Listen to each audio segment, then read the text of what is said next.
പിണറായി വിജയൻ്റെ ഒരു ക്യാരക്ടർ നിങ്ങളെ ഒരു ഒരു ഒരു പൊളിറ്റിക്കൽ കൊളീഗ് എന്ന നിലയ്ക്കോ അല്ലെങ്കിൽ അതിനപ്പുറം പോലെ ഒരു ബന്ധു എന്ന നിലയ്ക്കോ എന്തുമാത്രം സ്വാധീനിച്ചിട്ടുണ്ട്? അത് കണ്ടു പഠിക്കേണ്ട ഒരു വ്യക്തിത്വം എന്ന നിലയ്ക്ക്, ആ നിലയ്ക്കൊരു നിങ്ങൾക്ക് എല്ലാവർക്കും ഉണ്ടാവാം, നിങ്ങളുടെ കൂടെയുള്ള കൊളീഗ്സിനെല്ലാം. റിയാസിനെ എന്തുമാത്രം സ്വാധീനിച്ച ഒരു ക്യാരക്ടറാണ്? നമ്മളിപ്പോൾ ഏതെങ്കിലും ഒരു പാർട്ടി സഖാവിൻ്റെ ക്യാരക്ടർ സ്വാധീനിച്ചോ മാത്രം പറയുകയാണെങ്കിൽ അത് ഒരു ന്യായമല്ല. പാർട്ടി എന്ന് പറഞ്ഞാൽ നമ്മൾ ഒരുപാട് പേരെ കാണുന്നുണ്ടല്ലോ, ഒരുപാട് പാർട്ടി ലീഡേഴ്സിനെ കാണുന്നുണ്ട്. ഓരോരുത്തർക്കും ഓരോരുത്തരുടേതായ പ്രത്യേകതകളുണ്ട്.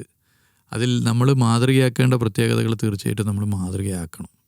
ഇപ്പോൾ നിങ്ങൾ ചോദിച്ചുകൊണ്ട് പിണറായി വിജയൻ്റെ കാര്യം പറയാം. പിണറായി വിജയൻ്റെ ഒരു പ്രത്യേകത എന്ന് പറഞ്ഞാൽ, ഇപ്പോൾ അടുത്തറിയാമെന്ന് പറഞ്ഞാൽ എല്ലാവർക്കും സഖാവുമായിട്ട് അടുപ്പുണ്ട്.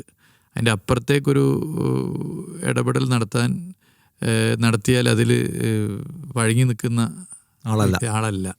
അങ്ങനെ അനാവശ്യമായ കാര്യം ആരെങ്കിലും പോയി പറഞ്ഞാൽ അത് പിന്നെ അത്ര ഇഷ്ടപ്പെടുന്ന വ്യക്തിയല്ല. തിരിച്ച് അനാവശ്യമായ ഒരു കാര്യം പോയി പറയുന്ന രീതി എനിക്കൊട്ടില്ലതാണ്. ഞാനിന്ന് എൻ്റെ ജീവിതത്തിൽ ഇതുവരെ ഒരുപാട് പാർട്ടി സഖാക്കളായിട്ട് ബന്ധമുണ്ട്. അനാവശ്യമായി എന്തെങ്കിലും ഇങ്ങനെ പറയാതിരിക്കാൻ മാക്സിമം ശ്രമിച്ചിട്ടുണ്ട്. പിണറായി വിജയൻ്റെ ഗുണം ഒന്ന് പറഞ്ഞ പോലെ വളഞ്ഞിട്ടടിക്കുമ്പോഴും ഒരു പതർച്ചയില്ല. അത് നമ്മൾ ഫോളോ ചെയ്യേണ്ട ഒരു ക്യാരക്ടറാണ്. നമുക്കത് എളുപ്പമല്ല കേട്ടോ. അതുപോലെ ആവുക എന്ന് പറഞ്ഞാൽ ആർക്കും എളുപ്പമല്ല. കാരണം ഈ വ്യക്തിപരമായിട്ട് ഇങ്ങനെ കുത്ത് വരുമ്പോഴേ രണ്ടാണ്.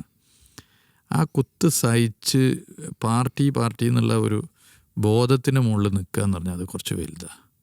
ഒരു പരാതി ഇല്ലാതെ, അത് ചെറിയ കാര്യമല്ല. അത് ഉയർന്ന രാഷ്ട്രീയ ബോധവും സംഘടനാ ബോധമുള്ളവർക്കേ പറ്റൂ. അത് സഖാവ് പിണറായി വിജയനുണ്ട്, ഒരു വസ്തുതയാണ്.